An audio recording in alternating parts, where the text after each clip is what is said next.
मोतीलाल महाराज की जय। ग्राम देवता की जय। संत समाज की जय। हरि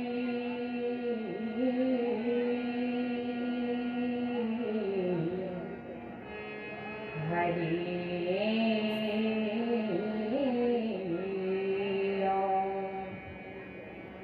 सच्चिदानंद रूपाय विश्वोत्पत्त्यादि हेतवे तापत्रय विनाशाय श्रीकृष्णाय वयं नमः। या देवी सर्वभूतेषु शक्तिरूपेण संस्थिता नमस्तस्यै नमस्तस्यै नमस्तस्यै नमो नमः। जय जय जय राधे रमण। जय जय जय राधे रमण। जय जय नवले किशोर। जय गोपी चित चोर प्रभु।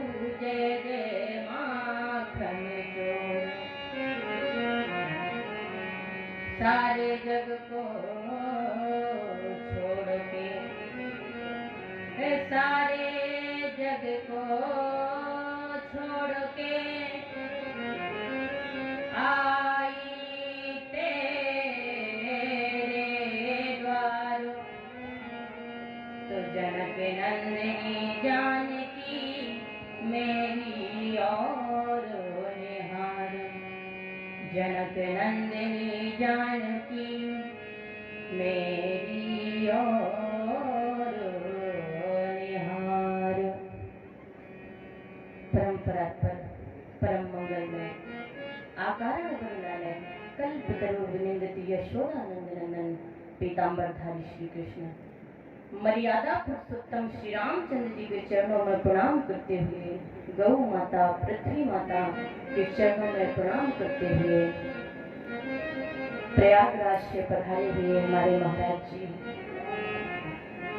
और सभी यज्ञाचार्य, तबला पर संगत कर रहे हमारे उमा शंकर भैया, ऑर्गन पर संगत कर रहे हमारे अखिलेश भैया। इनका वादन बहुत अच्छा है। मैं तो बहुत डरती हूँ कि इनके साथ में कुछ कह भी पाऊंगी कि नहीं, लेकिन मैंने पहले ही बोल दिया था कि भैया इतने कट मत लगाना कि कहीं हम भूल जाएं। चलिए, जैसे कि मंच की परंपरा है कि 2 मिनट राम नाम संकीर्तन।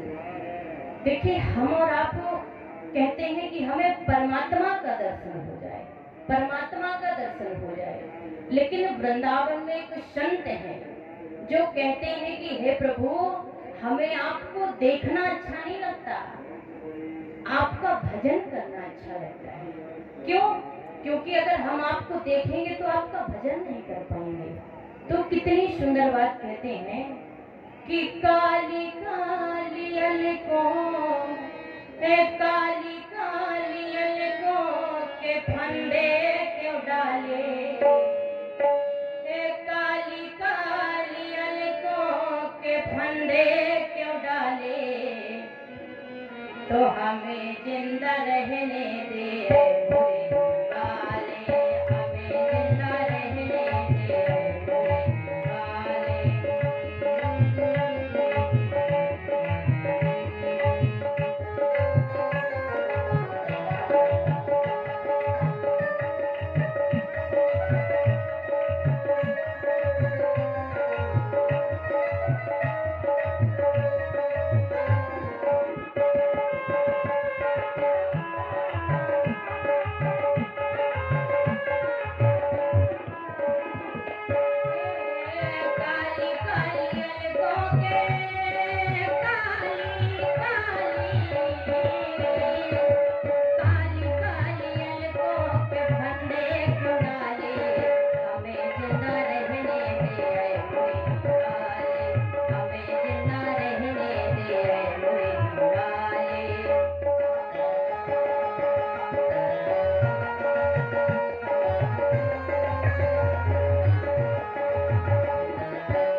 सामने आ जाते हैं तो परमात्मा का भजन नहीं होता। इसलिए ये काले काले नैना तुम्हें को मुबारक, ये मीठे मीठे बैना तुम्हें को मुबारक, ये मीठे मीठे बैना तुम्हें को मुबारक।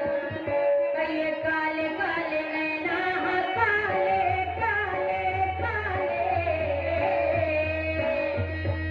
ये काले काले नैना तुम्हें को मुबारक, ये मीठे मीठे बैना तुम्हें को मुबारक, ये मीठे मीठे बैना तुम्हें को मुबारक, ये मीठे मीठे बैना तुम्हें को मुबारक।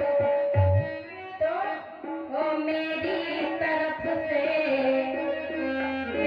मेरी तरफ से तो मेरी तरफ से निगाहें हटा ले, मेरी तरफ से निगाहें हटा ले, हमें जिंदा रहने दे भोले वाले, हमें जिंदा रहने दे भोले वाले, भोले वाले, भोले वाले, भोले वाले, काली काली अलगों के काली काली काली काली अलगों के फंदे जो डाले, हमें जिंदा रहने दे भोले वाले, हमें जिंदा रहने दे भोले वाले, हमें जिंदा रहने दे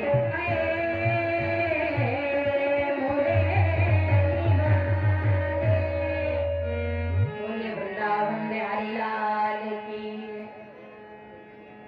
सभी भक्तगण यहाँ पर आए हैं। देखिए परमात्मा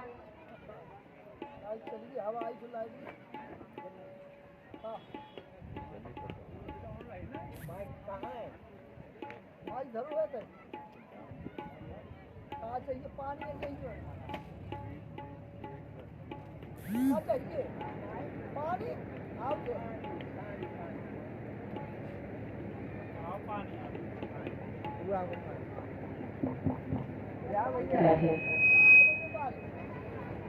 वैसे समय तो ठीक ही है, क्योंकि अगर ज्यादा धूप निकलती आप सभी लोग आते तो कहते थे गर्मी बहुत लग रही है।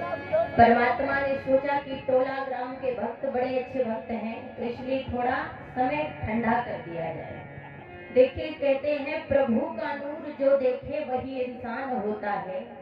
प्रभु का नूर जो देखे वही इंसान होता है, जो भरता पेट है केवल वो तो हैवान होता है। अरे जानता है मौत एक दिन मुंह के बल गिराएगी, न जाने फिर भी क्यों इंसान को अभिमान होता है। तो आप तो बड़े सुंदर भक्त हैं, आप लोगों को अभिमान नहीं है। हमारे महाराज जी ने बहुत ही सुंदर कथा सुनाई है आपको। राम जी और सीता जी की मिलन की कथा सुनाई है। मैं सोचती हूँ कि थोड़ा उसी के आगे चर्चा करते हैं, क्योंकि कथा अगर थोड़ा क्रमबद्ध होगी तो आपको सुनने में भी आनंद आएगा और हमें कहने में भी आनंद आएगा। तो अगर किसी के घर में किसी की बेटी अगर बैठी हो तो उसके पिता को बड़ी चिंता रहती है कि जल्दी से कोई अच्छा लड़का मिल जाए तो इसका विवाह कर दिया जाए। जनक जी ने भी मन में विचार किया और अपनी नगरी पर घोषणा करवा दी कि राजा की ये वीर प्रतिज्ञा धनवा द्वारा पूर्ण होगी, जो वीर धनुष को तोड़ेगा सीता उसको अर्पण होगी। सभी देश के राजाओं के पास सूचना पहुंचाई और कहा कि एक धनुष यज्ञ रखा।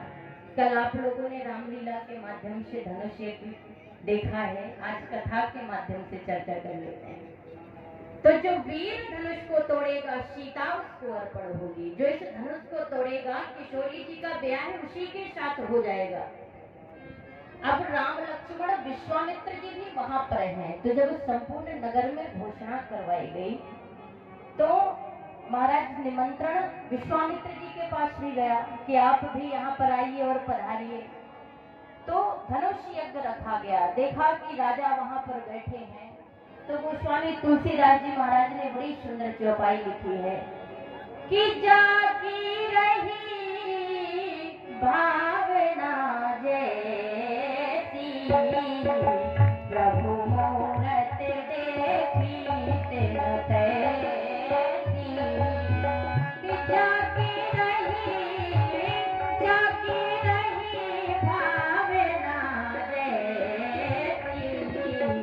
प्रभु मूरत देखी तिन तैसी,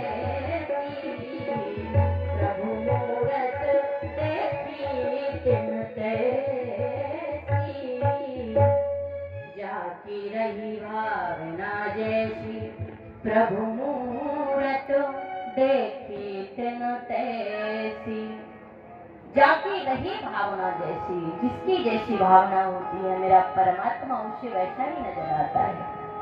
अगर आप लोगों को लगता है कि परमात्मा है तो परमात्मा के रूप में नजर आएगा। अगर आप लोगों को लगता है कि परमात्मा यहाँ पर है तो परमात्मा यहाँ पर भी है, लेकिन लगता है कि परमात्मा नहीं, सिर्फ चर्चा हो रही है परमात्मा की, तो ऐसा ही समझ में आएगा कि परमात्मा नहीं है। क्योंकि कहते हैं कि सूर्य अनेक फिरे कड़मागत, पद सूर्य तो स्वाद कहा। कापुनी ताले मंजीरा बजाती फिरे, मीरा जैसी मत वाले कहा। हाँ श्री राम कथा कितनों ने लिखी, श्री राम कथा कितनों ने लिखी। तुलसी जैसी मर्याद कहाँ, नरसिंह छिपे प्रति खंभर में, पर काढ़न को प्रहलाद कहाँ, काढ़न को प्रहलाद कहाँ। सूर्य अनेक फिरे कड़मागत, पैपद सूर्य सुस्वाद कहाँ। पुनि ताल मंजीरा बजाती फिरे, मीरा जैसी मतवार कहाँ। श्री राम कथा कितनों ने लिखी, तुलसी जैसी मर्याद कहाँ। नरसिंह छिपे प्रति खंभर में, पर काढ़न को प्रहलाद कहाँ। इसलिए जागी रही भावना जैसी, प्रभु मूरत देखी तिन तैसी। जब राम लक्ष्मण विश्वामित्र जी वहां पर पहुंचते हैं तो जो योद्धा है तो परमात्मा उसको योद्धा की तरह नजर आता है। वो कहता है कि अब हमारा यहाँ पर कोई काम नहीं है, क्योंकि धनुष आज हमसे टूटने वाला नहीं है, धनुष तो इसी से टूटेगा। दूसरा कहता अरे क्या पागलों वाली बात कर रहे हो भैया, अरे ये किसी राजा के राजकुमार हैं, छोटे से राजकुमार हैं, ये कैसे धनुष तोड़ेंगे। तो जब वहां पर पहुंचे तो गोस्वामी तुलसीदास जी ने लिखा है कि परिकर बांधे ओठे अकुलाई, चले इष्ट देवन सिरुनाई। परिकर बांधे ओठे अकुलाई, चले इष्ट देवन सिरुनाई। परिकर बांधे ओठे अकुलाई, चले इष्ट देवन सिरुनाई। परिकर बांधे ओठे अकुलाई, चले इष्ट देवन सिरुनाई। चले इष्ट देवन सिरुनाई, चले इष्ट देवन सिरुनाई।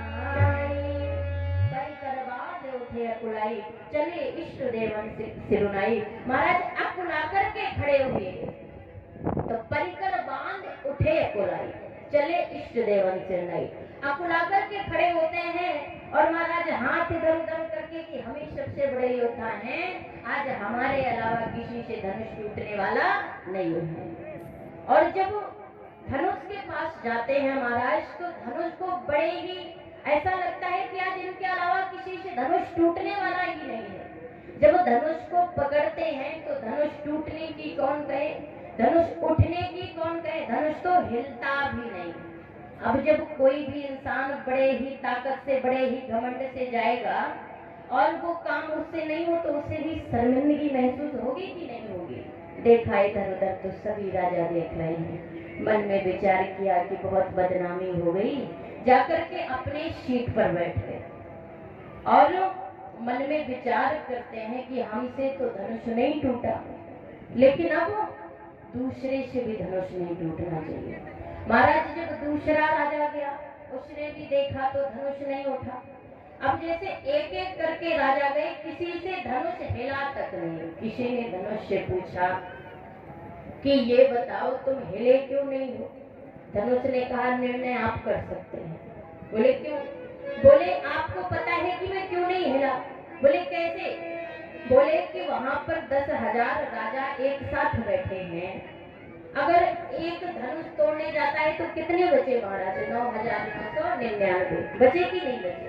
तो बोले एक धनुष तोड़ने जाता है तो अपने परमात्मा को प्रणाम करता है कि धनुष टूट जाए, लेकिन जो शेष 9,999 हैं वो परमात्मा से कहते हैं कि कहीं इससे धनुष ना टूट जाए, नहीं तो हम तो बैठे ही रहेंगे। तो महाराज चुनाव उसकी तरफ होता है जिसकी तरफ वोटिंग ज्यादा होती है, तो परमात्मा एक की सुनेंगे कि 9,999 की सुनेंगे।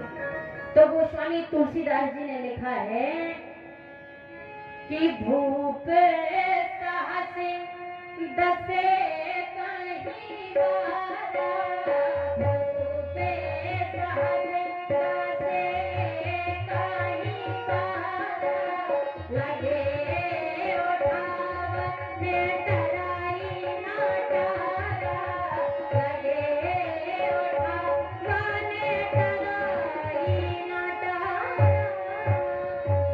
भूप सहस दसे कहीं बारा, लगे उठावन टरई न डारा।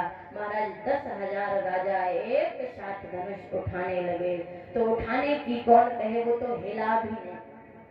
फिर धनुष से प्रश्न किया कि एक बात बताओ, अभी तक तो तुम कहते थे कि 9,999 की सुनूंगा कि एक की सुनूंगा, लेकिन जब सभी राजा एक साथ मिलकर के धनुष तोड़ने गए तो फिर भी तुम नहीं टूटे। अरे तुम हिले भी नहीं तो क्यों नहीं टूटे? धनुष ने कितना सुंदर जवाब दिया कि देखो इस 10,000 राजा यहाँ पर बैठे हैं, उन्होंने मन में विचार किया था कि हम एक साथ जाएंगे, धनुष तोड़ेंगे और युद्ध करते करते उनमें से कोई एक बचेगा, उसी के साथ किशोरी जी का विवाह हो जाएगा। तो बोले ये बताओ, जहाँ पर जगदम्बा का विवाह हो, पराम्बा का विवाह हो, परम ब्रह्म परमात्मा का विवाह होने वाला हो, ऐसे खुशी के अवसर पर भी मैं ऐसा सोच सकता हूँ क्या कि किसी की मौत हो, इसलिए मैं नहीं उठा। जब महाराज 10,000 राजाओं से धनुष नहीं टूटा तो राजा जनक जी ने सोचा कि एक काम करते हैं कि अब किसी से तो धनुष नहीं टूटा है, तो लक्ष्मण जी की ओर देखते हुए कहा कि अब जन को माथे भट मारी, अब जन को माथे भट मारी, वीर विहीन मही में जानी, अब जन को माथे भट मारी, वीर विहीन मही में जानी, अब जन को माथे भट मारी, वीर विहीन मही में जानी। लक्ष्मण जी की ओर देखते हुए खड़े होकर के कहते हैं कि अब जन को माथे भट मानी, अरे यहाँ पर कोई योद्धा नहीं है, कोई घमंड ना करे कि हम योद्धा हैं, वीर विहीन मही में जाने, ये पृथ्वी वीरों से रहित हो गई है। अगर यहाँ पर कोई वीर होता तो मेरी बेटी सीता यहाँ पर बैठी है तो आज किसी न किसी से धनुष टूटता, मेरी बेटी सीता आज बिन ब्याही नहीं रह जाती, इसलिए वीर विहीन मही में जाने। लक्ष्मण जी की ओर देखा कि अब जन को माथे भट माने। लक्ष्मण जी भी कहते हैं कि माथे लखन कुटिल भी भूले। अरे खड़े होकर के कहते हैं राजा जनक आप भूल रहे हैं, आपने कैसे कह दिया कि पृथ्वी वीरों से रहित हो गई है? आपको पता नहीं है इस सभा में मेरे बड़े भैया श्री राम भी बैठे हैं, आपने कहा है कि अब जन को माथे भट मानी, वीर विहीन मही में जानी, अरे ये पृथ्वी वीरों से रहित नहीं है। और लक्ष्मण जी क्या कहते हैं कि जो तुम्हारे अनुशासन पाऊं, कंधों के ब्रह्मांडे उठाऊं, जो तुम्हारे अनुशासन पाऊं, कंधों के ब्रह्मांडे उठाऊं, कंधों के ब्रह्मांडे उठाऊं, कंधों के ब्रह्मांडे उठाऊं, जो तुम्हारे अनुशासन पाऊं, कंधों के एवं ब्रह्मांड उठाऊं। देखो राजा जनक ने लक्ष्मण जी की ओर क्यों देखा? क्योंकि राजा जनक जी जानते हैं कि किसी भी कार्य को पूरा करने के लिए युवा शक्ति को जागृत करना बहुत आवश्यक होता है। युवाओं के जोश को जागृत करना बड़ा आवश्यक होता है, लेकिन उस जोश में होश का नियंत्रण रखना भी बहुत आवश्यक होता है। इसलिए लक्ष्मण जी की ओर देखा और एक सीधा सा अर्थ बता दूं मैं आपको कि अगर राम जी है झंडा तो लक्ष्मण जी है डंडा। अगर झंडे को लहराना है तो पहले डंडे को खड़ा करना पड़ेगा। महाराज अगर डंडा खड़ा हो गया तो झंडा अपने आप ही लहराया जाएगा। राम जी है मणि तो लक्ष्मण जी है फड़ी। कोई मणि पर अटैक करे फिर भी फड़ी ना बोले, बताइए ऐसा कहीं हो सकता है?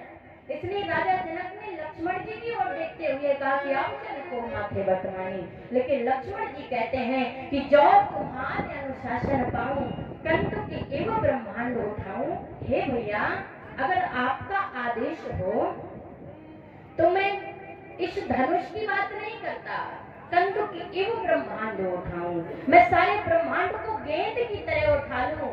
तो अब जितने भी राजा बैठे हैं वो बोले लो धनुष तो छोड़ो महाराज, धनुष को उठाने की बात नहीं हो रही, अब तो पूरा ब्रह्मांड ही उठ रहा है। दूसरा बोला हमारा क्या होगा, तीसरा बोला हमने तो पहले ही कही थी कि घर चलो, चौथा बोला क्यों रे तेरा घर कहीं अलग से आया है क्या, तो पांचवा बोला क्या करें, छठवा बोला जो सबका होगा सो तुम्हारा होगा, उठाएंगे सो उठ जाएंगे, रखेंगे सो रख जाएंगे। अब इतने में लक्ष्मण जी कहते हैं कि कांचे घाटी में डालो फोड़ी। एक राजा बोला लो अभी तक तो मन में ये संतोष था कि सिर्फ ब्रह्मांड उठाया जा रहा है, लेकिन अब तो कहते हैं कि कांचे घाटी में डालो फोड़ी, अगर ब्रह्मांड को फोड़ देंगे तो हम कहाँ रहेंगे। लेकिन देखिए लक्ष्मण जी ने उपाधि कितनी अच्छी दी, कांचे घाटी में डालो फोड़ी, कच्चे घड़े के समान फोड़ दूंगा, क्योंकि वो जानते हैं कि अगर कच्चा घड़ा फोड़ दिया जाए तो उसको फुलाकर उस मिट्टी से दूसरा घड़ा बनाया जा सकता है, लेकिन महाराज यदि पका हुआ घड़ा फूट जाए तो उसको कोई आकार नहीं दिया जा सकता। इसलिए कांटे कांचे घट जी में डालो थोड़ी। तो बोले क्या होगा? बोले इसने कहा है कि लावण्य में इस ब्रह्मांड ने काया, अगर हम फोड़ भी देंगे तो इस ब्रह्मांड की रचना करने वाला बगल में बैठा है, इसलिए लावण्य में इस ब्रह्मांड ने काया, अगर हम फोड़ेंगे तो रचना करने वाला बगल में बैठा है। तो इसलिए मैंने कहा है कि कांचे घट जी में डालो थोड़ी। सभी योद्धा वहां पर बैठे हैं, लेकिन इतने में जब बात छिड़ रही है तो विश्वामित्र समय शुभ जाने, विश्वामित्र जी ने सही अवसर देखा और देख करके क्या कहते हैं, राम जाकर के धनुष तोड़ो। और महाराज जैसे ही राम जी धनुष के पास जाते हैं तो इधर सीता जी प्रार्थना करती हैं कि हे भूतवामन भोले बाबा, आप ही आकर के धनुष में बैठ जाओ तो धनुष हल्का हो जाएगा। शंकर जी ने कहा वो तो सही कह रही है माता आप, लेकिन अगर हम बैठ करके धनुष में आकर के धनुष में बैठ गए तो पता है जब राम जी धनुष को उठाएंगे तो पता नहीं कितने वर्षों तक की समाधि लग जाएगी, तो और भी ज्यादा भारी हो जाएंगी, इसलिए हमसे मत कहो। वो कहती है हे गजानन, हे गणेश भगवान, आप ही आकर के धनुष में बैठ जाओ ताकि धनुष हल्का हो जाए। गणेश भगवान हंसते हैं, अरे बेटी सीता, किसी और से कहती तो चल सकता था, आपको पता है हम तो वैसे भी दामोदर दास इतने मोटे हैं, धनुष पे बैठ गए तो धनुष और भी ज्यादा भारी हो जाएगा, इसलिए हम अगर बैठ जाएंगे तो फिर राम जी से धनुष कैसे उठेगा, इसलिए हम नहीं बैठ सकते। लेकिन सीता जी ने कितनी सुंदर बात कही कि हे गणेश भगवान, आप कहते हैं कि आप भारी हैं, अरे अगर आप भारी होते तो आपकी सवारी पता है कौन करता है? एक चूहा करता है। जब आपकी सवारी एक चूहा कर सकता है, आप इतने हल्के हो जाते हैं, तो अगर आप धनुष पर बैठ जाएंगे तो मेरे परमात्मा इस धनुष को कैसे नहीं उठा पाएंगे, इसलिए आपसे प्रार्थना करती हूँ कि आप धनुष में बैठ जाएं। लेकिन जब धनुष के पास गए महाराज तो लिखा है कितने ही क्षण राम मत धन तोड़ा, एक क्षण में राम जी ने धनुष को तोड़ दिया।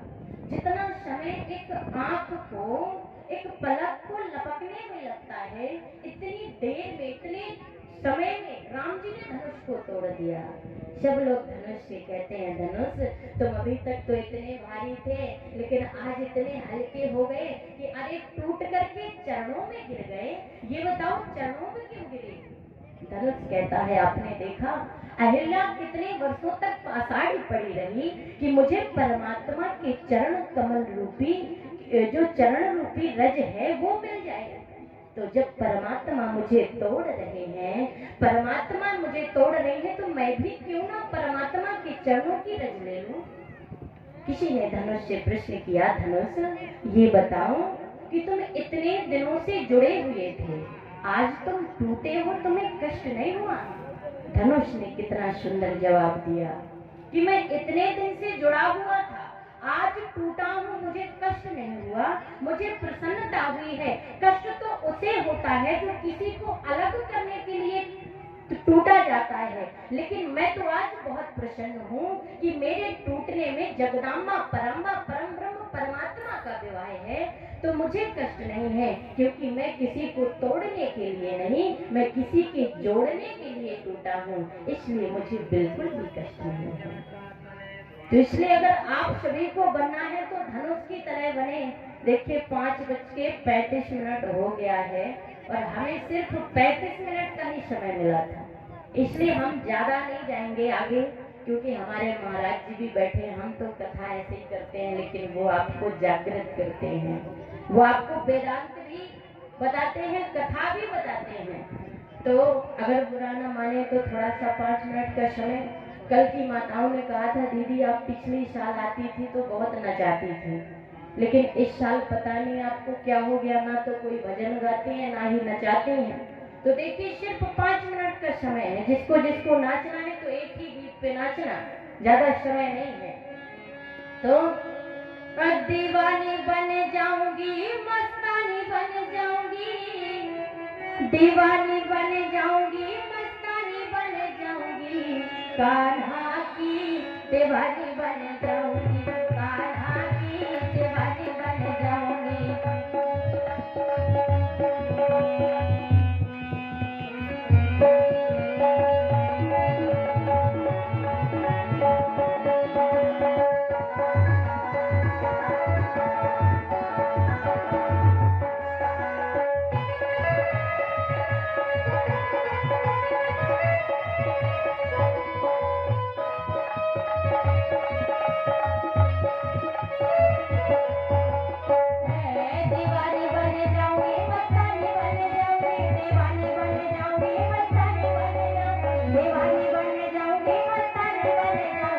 कान्हा की हाँ कान्हा की दीवानी बन जाऊंगी कान्हा की दीवानी बन जाऊंगी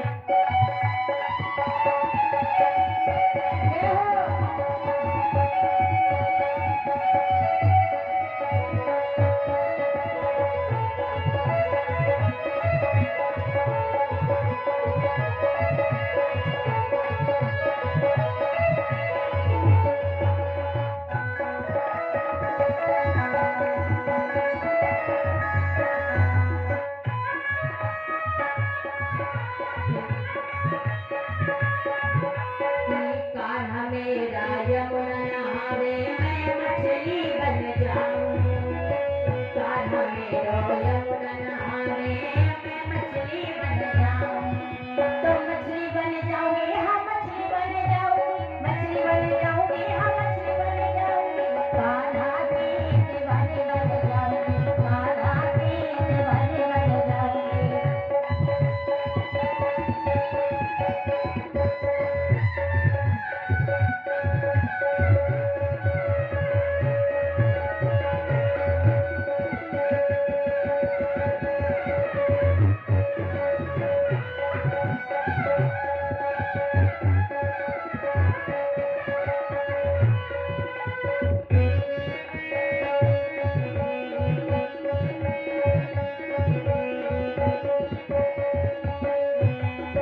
कान्हा मेरा माखन खावे मैं मिश्री बन जाऊं